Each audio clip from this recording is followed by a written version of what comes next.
ہم نے آپ کے شوق کی قدر کرتے ہوئے ایک نیا یوٹیوب چینل شروع کیا جس کا نام ہے ٹونی ولیم آفیشیل۔ اس پہ ہم نے کوشش کی کہ اپنے تمام کورسز جو پچھلے 15 سال میں ہم پڑھاتے رہے ہیں وہ ڈال سکیں تاکہ آپ اس سے بہتر طور پر سیکھ سکیں۔ اس لیے آپ جلدی سے جلدی اس چینل کو جا کر سبسکرائب کریں۔ جب اس کے 1000 سبسکرائبرز پورے ہو جائیں گے ہم اسی دن سے اس پہ اپنے کورسز ڈالنا شروع کر دیں گے، اس لیے جلدی کریں تاکہ ہمارا ٹارگٹ اچیو ہو اور ہم اس پہ اپنے مٹیریل کو ڈالنا شروع کر سکیں۔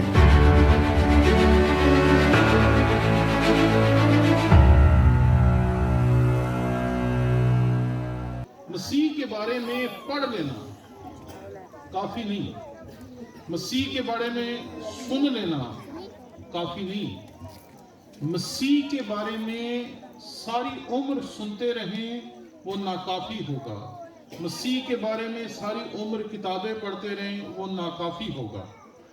جب تک آپ خود اپنے دلوں کا دروازہ اس کے لیے نہیں کھولیں گے اور مسیح کی ذات کا تجربہ حاصل نہیں کریں گے سب کچھ بیکار۔ مسیح یسوع کے 2 شاگرد ہیں، ایک جو 24 گھنٹے اس کے ساتھ رہتا ہے اور دوسرا جو مسیح کی محبت میں اتنا زیادہ جذباتی ہے کہ مسیح خداوند جب بھی کوئی اپنی آخری ایام کی بات کرتا ہے تو وہ مسیح یسوع کو منع کرتا ہے کہ ایسی بات نہ کر۔ لیکن آپ دیکھیں کہ یہ 3 سال تک مسیح کے ساتھ رہے ہیں، 3 سال تک انہوں نے مسیح سے تعلیم حاصل کی ہے، 3 سال تک مسیح کے معجزات دیکھے، مسیح کے بڑے بڑے کام دیکھے، سب کچھ دیکھا ہے۔ لیکن جیسے ہی مسیح گرفتار ہوتے ہیں تو وہ سیدھا ہی مسیح کا انکار کر دیتے ہیں، سیدھا ہی کہہ دیتا ہے کہ میں اسے جانتا نہیں ہوں۔ اور دوسرا جو شاگرد ہے وہ مسیح کی ذات کو سچ مچ جان گیا، وہ مسیح کی ذات سے سچ مچ واقف ہو گیا، وہ مسیح کی ذات کو سمجھ گیا اور وہ آپ کی طرح مسیح کے لیے سب کچھ قربان کرنے کے لیے تیار ہے۔ مسیح خداوند جب پہلی عدالت میں جاتا ہے یوحنا 7 ہے، دوسری عدالت میں جاتا ہے یوحنا 7 ہے، تیسری عدالت میں جاتا ہے یوحنا 7 ہے، مسیح کو کوڑے مارے جا رہے ہوتے ہیں یوحنا 7 ہے، مسیح کو مصلوب کیا جا رہا ہوتا ہے یوحنا 7 ہے، مسیح یسوع کو قبر میں اتارا جا رہا ہوتا ہے یوحنا وہاں بھی مسیح کے ساتھ ہے، وہ چھوڑتا ہی نہیں۔ اسے سمجھ آ گئی تھی کہ مسیح خداوند کی ذات کو جب اس نے جان لیا تو اسے پتا چل گیا تھا کچھ باقی پیچھے رہ نہیں گئے۔ ایک بندہ تھا، اس کا ایک پھیپھڑا جو تھا نا وہ گل گیا تھا اور اس کو خون کی الٹیاں آتی تھی، تو ڈاکٹر نے اسے کہا کہ تیرے پاس 1 مہینہ ہے، 1 مہینے کے بعد تو مر جائے گا۔ وہاں کسی نے جا کے اسے کہا کہ تو نا ذرا بائبل پڑھا کر۔ اس نے بائبل پڑھنا شروع کر دی تو وہ کرسچن نہیں تھا۔ اس نے کہا یہ بائبل ہے کن کی کتاب؟ ان کو کسی نے کہا کہ یہ تو کرسچنوں کی کتاب ہے، تو چرچ بھی جایا کر۔ وہ چرچ بھی گیا۔ جس دن ڈاکٹر نے اسے کہا تھا تو نے مر جانا ہے، اس دن وہ اپنے گھر میں بیٹھ گیا اور اس نے کہا کہ اگر تو کوئی خدا ہے تو مجھے دکھائی دے ورنہ آج میں نے ماری جانا۔ تو وہ کہتا ہے کہ میں جب دعا کرنے کے لیے بیٹھ گیا تو مجھے اچانک ہی اپنے پاس ایک شخص کے پاؤں دکھائی دیے، تو میں نے سوچا کہ جیسے ہمارے دیوی دیوتا ہوتے ہیں ویسا کوئی بڑا اونچا لمبا کوئی دیو قامت، کوئی دیو ہیکل کوئی چیز ہوگی۔ تو کہتے ہیں میں نے اسے دیکھنا شروع کیا تو وہ مجھے لگے عام آدمی ہے۔ تو کہتے ہیں مجھے پہچاننے میں نہیں آیا کہ یہ کون ہے۔ میں اپنے دیوی دیوتاؤں کو جانتا تھا کیونکہ وہ مسیحی نہیں تھا، بت پرست تھا، لیکن وہ اس کو نہیں تھا جانتا جو اس کے پاس آ کے کھڑا ہو گیا تھا۔ وہ کہتے ہیں میں نے پہلے اس کے پاؤں دیکھے، پھر ہاتھ دیکھے، پھر اس کا جسم دیکھا تو وہ عام سا آدمی تھا، لیکن وہ کہتا ہے کہ کمال تب ہوا جب میں نے اس کے سر پہ کانٹوں کا تاج دیکھا۔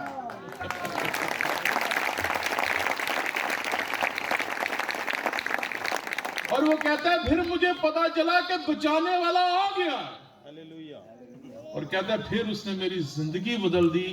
اور آپ اس بندے کو جانتے ہیں، ڈیوڈ یونگے چو۔ کوریا میں اتنی بڑی خدا کی خدمت کرنے والا خدا کا بندہ، جب اسے مسیح کا تجربہ حاصل ہو گیا، اس کا سب کچھ بدل گیا۔ جتنا مرضی علم حاصل کر لیں، جتنا مرضی جان لیں، جتنا مرضی مسیح کے بارے میں پڑھ لیں، کوئی فائدہ نہیں ہونے والا۔ فائدہ تب ہوتا ہے جب آپ اسے کہتے ہیں میں تیرے پاس آ گیا ہوں، میرا دل بھی تیرا ہے، میری زندگی بھی تیری ہے، اور میرا سب کچھ تیرا ہے۔ پھر وہ آپ کو اپنی ذات کا تجربہ دیتا ہے۔ مسیح کے سارے شاگرد مسیح کو مان لیتے ہیں کہ وہ مردوں میں سے زندہ ہو گیا۔ ایک ہے جو نہیں مانتا، وہ کہتا ہے کہ بھئی میں نہیں مانتا وہ مردوں میں سے زندہ ہوا ہے جب تک میں اس کے زخموں میں انگلی ڈال کے نہ دیکھوں، جب تک اس کی پسلی میں ہاتھ ڈال کے نہ دیکھوں۔ اور مسیح کو دیکھیں، مسیح بندوں کے عشق کو، بندوں کی محبت کو، بندوں کی توقعات کو پیار کرتا ہے۔ مسیح اس پہ ویسے ہی ظاہر ہوتا ہے جیسے وہ مسیح کو ظاہر ہونے کے لیے کہتا ہے۔ مسیح اسے اپنے ہاتھوں کی جو زخم ہوتے ہیں وہ دکھاتے ہیں، اپنی پسلی میں جو نیزے کا زخم ہوتا ہے وہ دکھاتے ہیں، اور پھر اتنی بڑی خدمت کر کے گیا کہ آج کے دور میں ہم اسے توما رسول ہند کے نام سے یاد کرتے ہیں کہ وہ شخص تھا جس نے ہندوستان میں آ کر سب سے پہلے انجیل کی منادی کی۔ مسیح کا تجربہ جب تک نہیں ہوتا تب تک سب بیکار ہے، تب تک سب کچھ ایسے ہی۔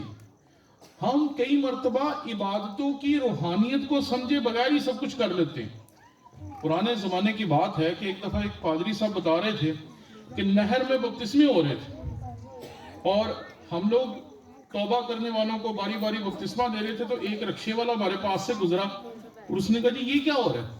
اس نے کہا جی جو لوگ توبہ کرتے ہیں ان کو بپتسمہ دیتے ہیں اور وہ پھر خدا کی بادشاہت میں جا سکتے ہیں۔ وہ کہنا ایڈا آسان ہے۔ انہیں بھی چھال کٹ ماری۔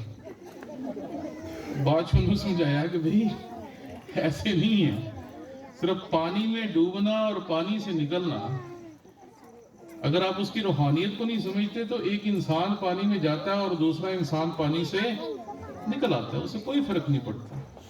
لیکن جب آپ اس کی روحانیت کو سمجھتے ہیں تو پھر آپ کو پتا چلتا ہے کہ جب آپ بپتسمہ لیتے ہیں تو آپ مسیح کے ساتھ جب پانی میں اترتے ہیں تو اس کی قبر میں اترتے ہیں، اور جب باہر نکلتے ہیں تو اس کے ساتھ جیسے وہ مردوں میں سے زندہ ہوا ایک نئی فطرت کے ساتھ زندہ ہوتے ہیں۔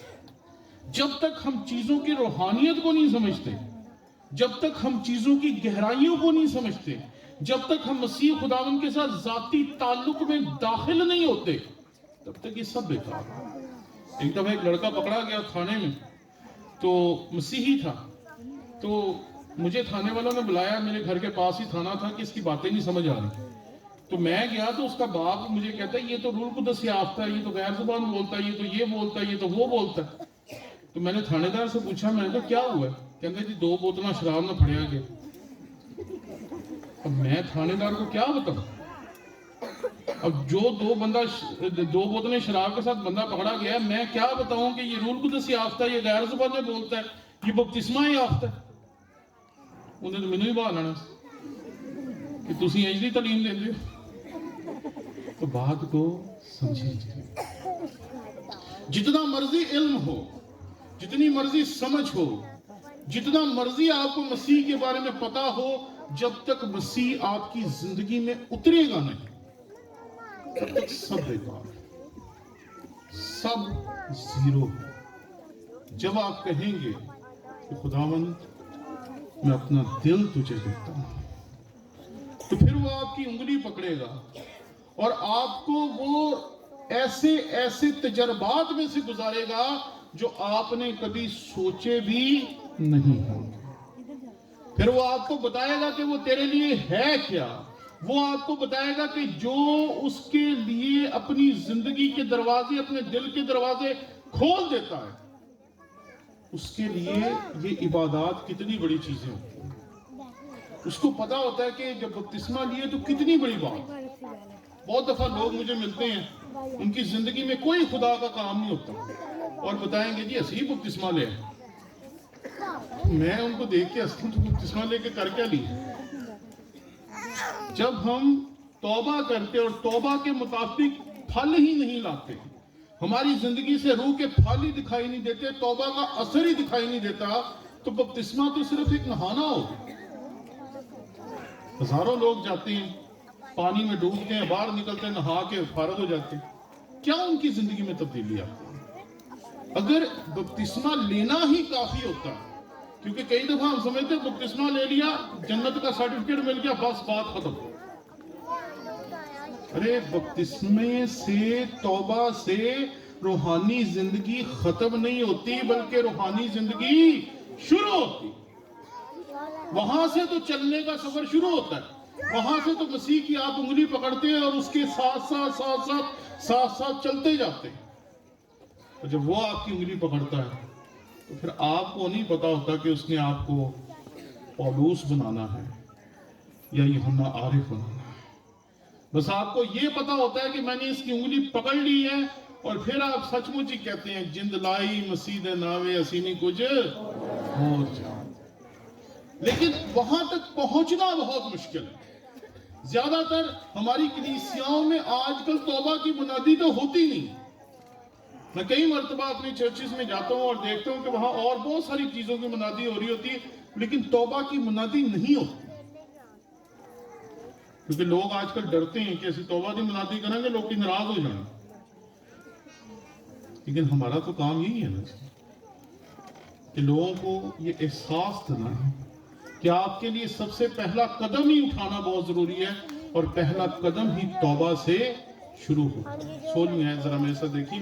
خداوند کے کلام میں یہاں پر لکھا ہے, جو ایمان لائے اور بپتسمہ لے وہ نجات پائے گا, اور جو ایمان نہ لائے وہ مجرم ٹھہرایا جائے گا. سیدھی سی بات. جس نے ایمان ہی نہیں لایا, جس نے مسیح کو اپنی زندگی نہیں دی, جس نے مسیح کے اوپر اعتماد ہی نہیں کیا, ہم کس طرح کہہ سکتے ہیں کہ وہ نجات یافتہ ہے؟ کس طرح کہہ سکتے ہیں کہ اس کی زندگی میں خدا کا کام ہے؟ ایک بات یاد رکھیں, جب بندہ توبہ کرتا ہے نا, پھر دسن دی لوڑ نہیں پہندی انہوں کہ میں توبہ کر لی. دنیا کو آپ کی زندگی سے نظر آتا ہے کہ اس بندے نے توبہ کر لی. لوگوں کو آپ کی زندگی میں ایسے کام نظر آنا شروع ہوتے ہیں جو پہلے آپ نہیں تھے کرتے.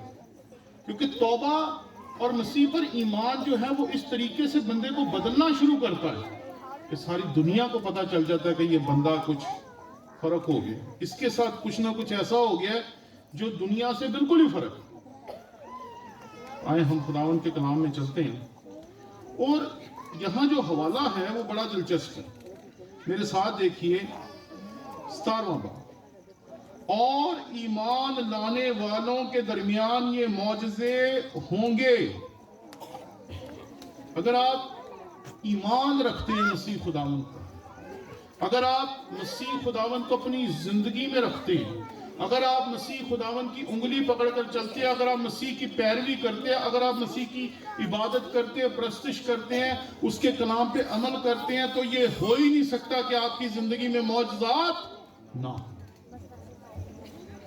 ایسے ایسے معجزے دکھاتا ہے, ایسے ایسے بڑے بڑے کام دکھاتا ہے, ایسے ایسے عجیب کام آپ کی زندگی میں کرتا ہے کہ آپ خود حیران ہو جاتے ہیں کہ میری زندگی میں بھی ایسا کوئی بڑا کام ہو سکتا ہے, میرے سے بھی ایسا کچھ ہو سکتا تھا, میں بھی ایسا کوئی کام کر سکتا تھا. میں اپنی زندگی میں 20 سال کی عمر تک بہت کم لوگوں سے ملتا تھا, بہت کم لوگوں سے, بہت کم بات چیت کیا کرتا تھا. زیادہ تر میں اکیلا رہنا پسند کرتا تھا. آپ جتنے لوگ آ جاتے تھے تو میں ڈر جاتا ہوتا تھا کہ ان کے ساتھ بات کیسے کروں. اور اب تاڑے تو ڈبل بھی آ جان تو کوئی گال نہیں. کیوں بلا؟ کیونکہ ہم نے اس کا ہاتھ پکڑا ہے جس میں ہر ایک کو بدلنے کی قدرت, اس نے بدل کے رکھ دی. یہ معجزہ نہیں تو اور کیا کہ اس نے ایک ایسے بندے کو جو 4 بندوں کے سامنے بولنے سے ڈرتا تھا, آج ہزاروں لاکھوں کے عبادات میں بولنے کی جس کو طاقت بخشی. وہ آپ کی زندگی میں بڑے بڑے کام کرے گا, بڑے بڑے معجزے کرے گا. اور اگر آپ کی زندگی میں معجزے نہیں ہو رہے یا آپ کی وجہ سے معجزے نہیں ہو رہے, تو مطلب کوئی پرابلم چل رہی ہے. کہ شاید ہم مسیح کے ساتھ ٹھیک طرح چل نہیں رہے. جب آپ مسیح یسوع کے ساتھ ٹھیک طرح چلنا شروع کر دیتے ہیں تو آپ کی زندگی میں وہ بڑے بڑے کام کرتا ہے, معجزات کرتا ہے, آپ کی زندگی میں بھی کرتا ہے اور آپ کی زندگی کے ذریعے سے بھی کرتا ہے. دونوں چیزیں. یہ نہ سمجھے کہ ایماندار ہی صرف معجزے کریں گے, ایمانداروں کی اپنی زندگی میں بھی معجزات ہوتے ہیں. بہت بڑے بڑے کام خدا کرتا ہے. ایک بندہ تھا, اسے بڑا شوق تھا مسیحیوں کا مذاق اڑانے. اسے جہاں بھی مسیحی ملنے اس نے ان سے بائبل لینی, پھاڑ پھوڑ کے پھینک دینی. پھر اس نے ایک دن دیکھا کہ اس کے گھر کے پاس کوئی تھا, اس نے بائبل لی, پھاڑ پھوڑ کے نا اسے چولہے میں ڈال دی. اور پھر ایک دن اس نے دیکھا کہ وہاں پادری بائبل تقسیم کر رہے تھے, اس نے پھر پکڑی, پھاڑ پھوڑ کے پھینک دی. ایک دن اس کو احساس ہوا کہ یار کوئی خدا ہے بھی ہے کہ نہیں, کیونکہ اگر ہوتا تو میرے ساتھ کچھ نہ کچھ تو کرتا. اسے لگا کہ کوئی خدا ہے ہی نہیں, ان کا خدا تو چلو نہیں ہے جن کی بائبل ہے. اس نے کہا ارے میرا بھی خدا نہیں. تو اس نے کہا کہ اگر آج 12 بجے تک خدا مجھ پہ ظاہر نہ ہوا تو 1 بجے جو ٹرین آئے گی نا اس کے نیچے میں اپنی جان دے دوں. اب وہ سکھ آدمی تھا, رات کو بیٹھ کے اب وہ انتظار کر رہا ہے کہ کوئی میری زندگی میں آئے, میری زندگی میں آئے, میری زندگی میں آئے. گاؤں کا علاقہ تھا, وہاں ایک ہی روشنی آتی تھی جب وہاں سے ٹرین گزرتی تھی. تو ایک دم اس کے کمرے میں نا روشنی بڑھنا شروع ہو گئی. اس نے جب روشنی کو دیکھا تو روشنی میں اسے ایک شخص نظر آیا. اس نے کہا تو کون ہے؟ اس نے کہا میں وہ ہوں جس کے کلام کو تو پھاڑ پھاڑ کے پھینکتا.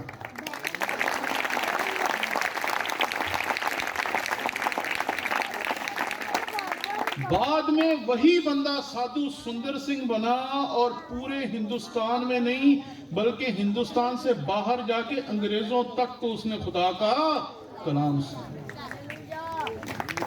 کیسے ہو سکتا ہے؟ ایک بندہ توبہ کر لے, ایک بندہ مسیح کو اپنی زندگی میں آنے دے, ایک بندہ مسیح پر ایمان رکھے اور مسیح اس کے ذریعے سے کام نہ کرے. ایسا ہو نہیں سکتا. اگر ہم یہ دعویٰ کرتے ہیں تو پھر یا ہم جھوٹے ہیں یا ہمیں کلام کی سمجھ ہی نہیں.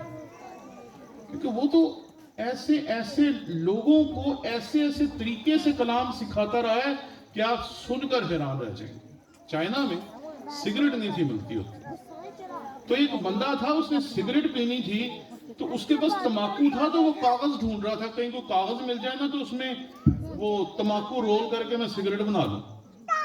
وہ بندہ ڈھونڈتا ڈھانڈتا رہا, اسے کہیں کسی جگہ پہ نا ایک چھوٹا سا کاغذ پڑا ملا, اس نے اٹھایا, اس میں سگریٹ بنا کے جیسے اس نے رول کر کے یوں دیکھی نا تو اسے لگا کہ اس پہ تو کچھ خاص چیز لکھی ہوئی ہے. اس نے جلدی سے کاغذ کو جھاڑا, صاف صوف کیا.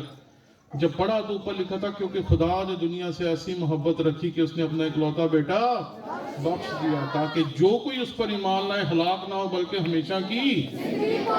تماکو شماکو سٹ کے وہ کہنا بھائی آ کون ہے جہدے بارے چ لکھے.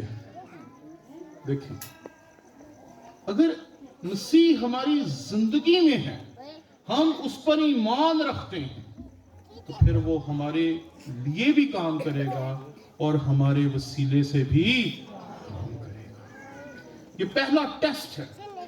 اگر آپ مسیح کے لوگ ہیں, اگر آپ خدا کے لوگ ہیں اور آپ کی زندگی میں معجزات نہیں, اگر آپ کی زندگی میں خدا کے بڑے بڑے کام دکھائی نہیں دے رہے, تو اس کا مطلب ہے کہیں نہ کہیں پرابلم موجود. اس پرابلم کو سمجھنا بہت ضروری ہے کہ کیوں خدا ہماری زندگی میں بڑے بڑے کام نہیں کر رہا, کیوں ہماری زندگی کے وسیلے سے لوگوں کی زندگی میں بڑے بڑے کام نہیں ہو رہے. ہماری زندگی میں بھی کام ہوں گے اور ہماری زندگی کے وسیلے سے بھی کام ہوں گے. دونوں پہلوؤں کو یاد رکھیں. ایک بچی تھی, پچھلے سال میں اس کے گھر گیا تو اس کا باپ بیمار تھا, میں اسے ملنے کے لیے گیا. وہ کرائے کے چھوٹے سے گھر میں رہتے تھے. تو اس نے کہا کہ سر آپ اتنے بڑے انسان ہو کے یہاں آ گئے. اور میں نے کہا بیٹے میں تو تیرے باپ سے ملنے کے لیے آیا ہوں, انسان کہاں چھوٹے بڑے ہوتے ہیں, ہم چھوٹے ہی ہیں. تو اس نے کہا میں آپ کو اپنے گھر بلانا چاہتی ہوں لیکن میرا گھر اس قابل نہیں ہے کہ آپ وہاں آ سکیں. تو میں نے کہا کوئی بات نہیں, تیرے لیے دعا کرتے ہیں, خدا تجھے بڑی جلد اپنا گھر دے. اس نے 2 مہینے پہلے مجھے اپنے گھر میں بلایا اور جب میں نے اس کا گھر دیکھا تو میں حیران رہ گیا, وہ ساڈے گھر تو بھی بہت سونا.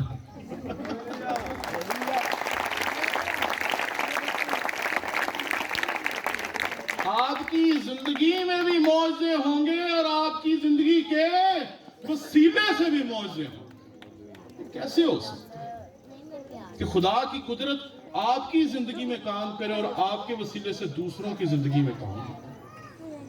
آگے چلتے ہیں. قرآن کے کلام میں ہم نے پڑھا, اور ایمان لانے والوں کے درمیان یہ معجزے ہوں گے, وہ میرے نام سے بدروحوں کو. دیکھیں جی, بدروحوں کو نکالنے کے لیے کسی خاص سائنس کی ضرورت نہیں, کسی خاص تجربے کی ضرورت نہیں, کسی خاص طاقت اور قدرت کی ضرورت بھی نہیں. بدروحوں کو نکالنے کے لیے ایک ہی چیز کی ضرورت ہے, اور وہ ہے آپ کا ایمان. اگر آپ کا ایمان مسیح پہ ہے تو بدروح کی ہمت نہیں آپ کے سامنے ٹک سکتی. سیدھی سی بات. ایک دفعہ بڑے عرصہ پہلے کی بات ہے کہ ہم ایک چرچ میں گئے تو وہاں ایک بہن تھی, اس میں بدروح آ گئی. تو میری مسز نے مجھے کہا کہ وہ پیچھے کوئی بہن ہے, اس کے سر کو تکلیف ہو گئی ہے. تو میں نے جا کے اس کے سر پہ ہاتھ رکھا, دعا کی, واپس آ کے وہ ٹھیک ہو گئی.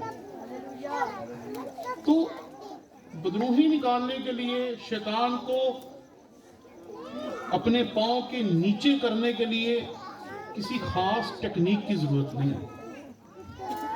اس کے لیے ایک ہی چیز کی ضرورت ہے کہ آپ کا اعتماد ہونا چاہیے کہ میرا مسیح میرے ساتھ ہے, اور وہ جب میرے ساتھ ہے تو کوئی میرے خلاف کھڑا نہیں ہو سکتا.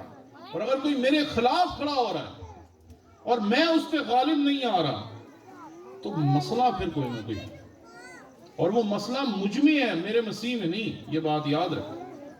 وہ آج کل کا دور ہے نا, نئے نئے لوگوں کے زاویے بدل گئے ہیں. وہ کوئی بھی برا کام ہو جائے, خدا دے پا دیں, خدا نے ساڈے گھر چ ڈاکہ مرواتا, خدا نے ساڈا ایکسیڈنٹ کرواتا, خدا نے ساڈی موٹر سائیکل چکاتی. میں کہا سارے غلط کام خدا ہی کرن دے, تسی کی کرن دے. تو اس بات کو سمجھیں کہ اپنی غلطیوں کو خدا پہ لادنے کی بجائے یہ سمجھیں کہ میری کون کون سی غلط کرتوتیں ہیں جن کی وجہ سے سب کچھ غلط رونما ہو رہا. آج کل کے بچے وہ 2 منٹ دعا کرن گے تو انہوں نے کہا نا بیٹے آپ دعا کرتے ہیں, بڑی دعا کرتے ہیں, بڑی دعا کرتے ہیں. تو کدی انہوں نے دعا کرنے کہتے تو 2 منٹ سے دعا ختم. تو ہم لوگ جس دور میں مسیح میں آئے تو تب 6-6, 7-7 گھنٹے کی پریئر میٹنگز ہوتی ہیں. ساری رات سانو خدا دے لوکاں نے بھا دینا کہ دعا کرو. اور آج کل 2 منٹ کی دعا کے بعد ہم وہ جو ATM چ نہیں ہوتا, کارڈ پایا, بٹن دبایا تے پیسے, اسی یہی سمجھنے آئے, دعا کی تھی تے پیسے. ایسا نہیں ہے جی.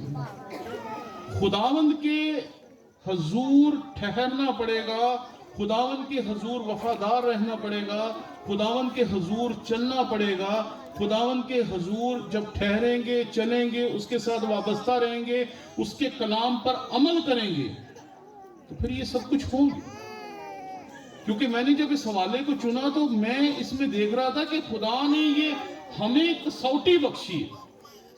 کسوٹی کہتے ہیں اس چیز کو جو سونے کو بتاتی ہے کہ سونا کتنا خالص ہے, اور ان آیات میں وہ باتیں ہیں جو بتائیں گی کہ ہمارا ایمان کتنا خالص ہے. اگر آپ کی زندگی میں بڑے بڑے کام نہیں ہو رہے, معجزات نہیں ہو رہے, آپ کی وجہ سے لوگوں کو شفا نہیں مل رہی ہے, آپ کو شفا نہیں مل رہی, آپ کے وسیلے سے خدا بڑے بڑے کام نہیں کر رہا, تو مسئلہ ہے کوئی. ہم یہاں لکھا ہے, اور ایمان لانے والوں کے درمیان یہ معجزے ہوں گے, وہ میرے نام سے بدروحوں کو نکالیں گے, نئی نئی زبانیں بولیں گے, سانپوں کو اٹھا لیں گے, اور اگر کوئی ہلاک کرنے والی چیز پئیں گے تو انہیں کچھ ضرر نہ پہنچے. امریکہ میں ایک چرچ ہے, وہ کیا کرتے ہیں کہ اپنی عبادت کے درمیان نہ سانپ اٹھاتے ہیں اور سانپوں کو اٹھا کے وہ ڈانس کرتے ہیں, گیت گاتے ہیں, پرستش کرتے ہیں, اور کئی دفعہ سانپ انہیں کاٹ بھی لیتے ہیں, اور کئی لوگ ان میں سے مر مرا بھی جاتے ہیں. اب جب ان کا کوئی بندہ مرتا ہے نا عبادت کرتے ہوئے سانپ کاٹنے کی وجہ سے, تو وہ یہ نہیں کہتے کہ اسی کلام کے خلاف جان رہے ہیں. وہ کہتے ہیں اس بندے کا ایمان ٹھیک نہیں سی اس لیے سپ لڑ گئے. حالانکہ خدا نے کبھی ایسے نہیں کہا کہ آپ اپنے ایمان سے کھیلیں. یہاں پہ لکھا ہے کہ سانپوں کو اٹھا لیں گے اور اگر کوئی ہلاک کرنے والی چیز پئیں گے تو انہیں کوئی ضرر نہ پہنچے گا.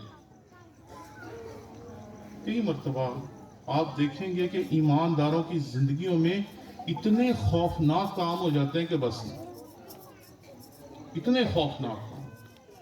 ایک خدا کے خادم ہیں, انہیں کینسر ہے اور انہیں کچھ سال پہلے ڈاکٹر نے کہا تھا کہ آپ کو کینسر ہو گیا ہے تو آپ نے زیادہ چلنا نہیں ہے, زیادہ بولنا نہیں ہے, زیادہ اونچی بات نہیں کرنی ہے, آپ نے زیادہ یہ نہیں کرنا, زیادہ وہ نہیں کرنا. تو اس نے کہا کہ اگر میں یہ سارا کچھ نہیں کروں گا تو خدمت کیسے کروں گا, کیونکہ پادریوں کا تو کام ہے لوگوں کے پاس جانا, لوگوں کے ساتھ ملنا, لوگوں کے ساتھ بات کرنا, لوگوں کے ساتھ رفاقت کرنا, لوگوں کو موٹیویٹ کرنا, لوگوں کو چرچ میں لے کے آنا, لوگوں کی پریشانیوں میں ان کے ساتھ بننا, بلند آواز میں دعائیں کرنا, یہ سارا کچھ کرنا.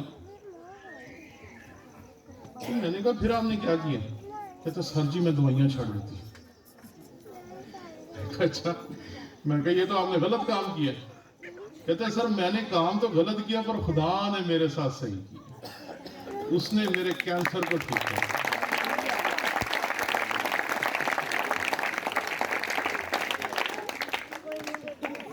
یہ ہے کہ اگر کوئی آپ کو کوئی ایسی بیماری لاحق ہو جاتی ہے, اگر سچ مچ ہی آپ کو کوئی چیز کاٹ بھی جاتی, تو اگر خدا کی مرضی ہوگی تو وہ آپ کو کوئی نقصان نہیں پہنچے. ایک بندہ تھا, اسے کسی نے کہا کہ آپ کی بائبل میں لکھا ہے کہ تم اگر زہر پی لو گے تو تمہیں کچھ نہیں ہوگا. یہ بہار کلونی کا واقعہ ہے, متھائس اس بندے کا نام تھا. تو متھائس نے کہا کہ ٹھیک ہے ہم پی لیں گے. اب سٹیج سج گیا, پرانا دور تھا, اس ٹائم میں مناظرے ہوتے تھے اور سٹیج سجتا تھا, اس کے اوپر ایک بیچ میں بندہ ہوتا تھا جو فیصلہ کرتا تھا. ایک طرف ایک پارٹی بیٹھتی تھی, دوسری طرف دوسری پارٹی بیٹھتی تھی. تو یہ جو احمدی ہوتے ہیں نا, جن کو مرزئی بھی کہتے ہیں, یہ زہر لے کے آئے اور وہ بھی زہر لے کے آیا, متھائس صاحب بھی. تو متھائس صاحب نے اپنا زہر جو تھا وہ آ کے میجسٹریٹ کو, جس نے درمیان میں فیصلہ کرنا تھا, اس کو جمع کرایا. جو احمدی مرزئی لوگ تھے انہوں نے بھی اپنا زہر انہیں جمع کروایا. اب وہاں مسئلہ یہ پڑ گیا کہ ان میں سے پیے گا کون. تو متھائس ذرا روحانی آدمی تھا, آپ جیسا دعا روزے والا آدمی تھا. اس نے کہا جی پہلے میں پیوں گا. انہوں نے اسے زہر پلایا, وہ سجدے میں گر گیا, دعا کرنا شروع کر دی. اس کے ساتھ جو جماعت تھی انہوں نے بھی دعا کرنا شروع کر دی. 1 minute 2 minute 3 minute 4 minute 5 minute 10 minute. جب 10 منٹ ہو گئے تو ساری پریشان ہو گئے, بندے کو تو کچھ بھی نہیں ہوا. انہیں کہا 5 منٹ اور دے دو. 15 منٹ تک وہ نیچے سر کر کے سجدہ کر کے دعا کر رہا, اس کی جماعت بھی دعا کر رہی. اور 15 منٹ کے بعد اسے پھر لوگوں نے کہا کہ بس ٹھیک ہے جی اب آپ کھڑے ہو جائیں.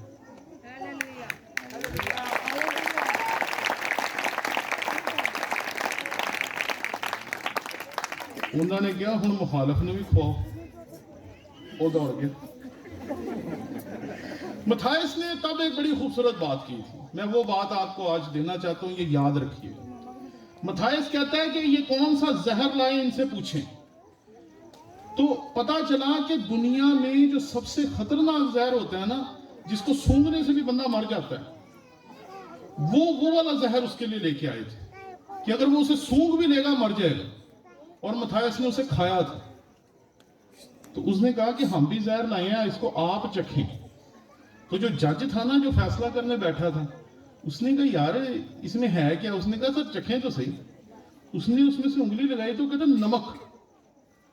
وہ کہتے وہ تہاڈے لیے زہر لے کے لے آئے نے, تسی نمک لے کے آئے. کہتے سانو اپنے خدا دی قدرت دا پتا جی, انہیں مارنا ہوتا انہیں نمک نال مارنا.